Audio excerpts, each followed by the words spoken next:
Imagine this. You're seated in a dark room, walls completely padded with foam. The little holes poked into the walls are the only source of air in this suffocating prison. There's a seat in the middle of the room, and wires snake across the floor and onto the walls. You sit down and the audiologist places the wires into your ears. Then you're instructed to click a button on the remote when you hear a beep. You look through the window at the doctor's blank expression. You feel stupid because you glance up and make this awkward silence as if there's a certain beep you're supposed to hear but you didn't. Sound is an elusive thing, always seeming to escape your reach. That is my experience of every visit to the audiologist. And every visit, I will see this crude curve. This is an audiogram, with the normal hearing being in the yellow, and everything below that is qualified as some sort of hearing loss. This is my most recent hearing test. My hearing was continuing to get worse over the years, eventually progressing from hard of hearing to deaf. So a little backstory. I was born with sensory neural hearing loss. I never had the luxury of matching sounds to everyday occurrences. Up until I was 4, I thought that people stretched their faces to communicate, that cars passed in silence, and those strange wires that people stuck into their ears were used to protect against the cold. So imagine my confusion when I saw these joggers running past with those white wires in their ears in 100-degree summer heat. How strange. My first experience with a hearing aid fitting was utterly confusing. Wait a minute. This peaceful realm of silence that I'd been used to was congested with sound. Did you guys know that airplanes make noise? And apparently there's this thing called music that you can hear through this wire that you stuck into your ears. So maybe those joggers weren't so strange after all. While in my hometown of Shanghai, China, I was surrounded with people who were aware of my disability. But when I moved to the United States when I was 6 years old, it all changed. 1. English was not my first language. More so, from elementary to high school, I had countless experiences with teachers and students who were unable to understand my need for extra support. There were instances where teachers refused to wear the FM system, which is a microphone that transmits sound directly into my hearing aids, or accommodate me in Socratic seminars when I had no clue what was being said.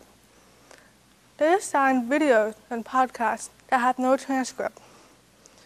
Because if just one student could not hear, was it really worth changing the curriculum for the 25 other hearing students? I became so self-conscious about these interactions that whenever I got a haircut, I would ask to have my hair cut into a bob long enough to cover my ears so I could hide my hearing aids. But even during the haircut, I would take my hearing aids off because I was afraid what the barber would think if he saw them. When I was picking out the color I wanted for my hearing aids, I would always pick black over rose gold because it was easier to conceal with my darker hair. This is something I've had to deal with my entire life growing up in the hearing community. When hearing people encounter individuals that differ from them, they tend to label them with the limited schemas that already exist. Even in the media, when you see a deaf character, what is going through your head? Maybe you're thinking of a mute who is frantically gesturing, as though they do not know how to communicate. Most of us speak the oral language, although some of us choose not to. Another misconception is that hearing loss is dependent on volume.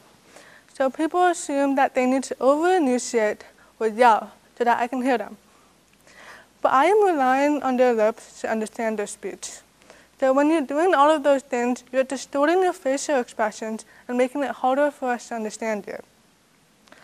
Even in healthcare institutions, there are misconceptions of deafness. This is a screenshot from the Mayo Clinic website, which includes symptoms. I repeat, symptoms of hearing loss, as if it's a disease like the flu or AIDS. And that can be so dehumanizing because it then labels a whole community of people with having a disability that they have to live with. All of these classifications in today's society have affected the way people treat me. It is so frustrating having to navigate these predefined stereotypes of what a disabled student should look like. Even when it came to school, I was doing above average, and that gave the assumption that I didn't need any more accommodations. But even if it looked like I was succeeding, what most people didn't see was how hard it was just to get by. I had to study for my classes weeks or months ahead of time. I would preview the fall semester by taking college courses over the summer so I could have access to lecture transcripts. Because no matter how hard I tried to learn in a classroom, I simply could not close this huge gap of verbal communication. And then the pandemic struck, and I had to deal with the transition into remote learning. And it was then that I saw just how inaccessible accessibility is in the education system. I was not provided captions for the last 3 months of my junior year and the first 3 months of my senior year. Imagine how many lectures, units, or important information I missed during that 6-month period. I could no longer turn to the person sitting next to me for notes during class if I didn't catch something, or walk up to my teachers after school for support. I couldn't even carry out the most basic errands because masks covered people's faces and I couldn't rely on repeating to hear anymore. We live in the Silicon Valley, where progress and innovation are constantly seeing exponential growth. So it astounds me how limited technology is for people with disabilities. Think about it. I could change my background on Zoom to have videos of cats, but I couldn't even access what was being said. So here is an idea worth spreading. How can we rethink how we perceive disability and work towards a world of equity and accessibility? There is this perception of disability as something that someone can't do. And we get so caught up in what we cannot do that we forget the abilities we do have. I've been deaf for all my life, so that is the world that I've known and cherished.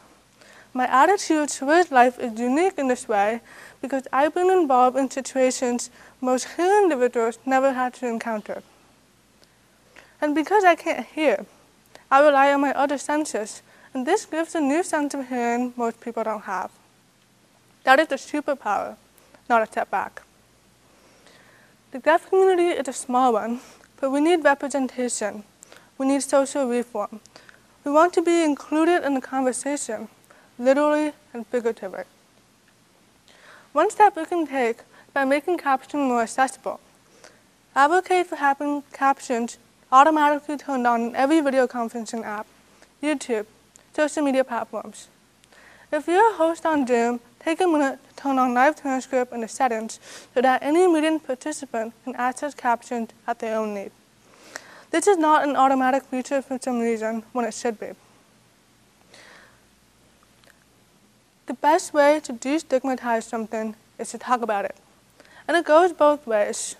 We need to start a conversation about how we can be more inclusive towards the deaf and hard of hearing community, but it also starts with their advocacy.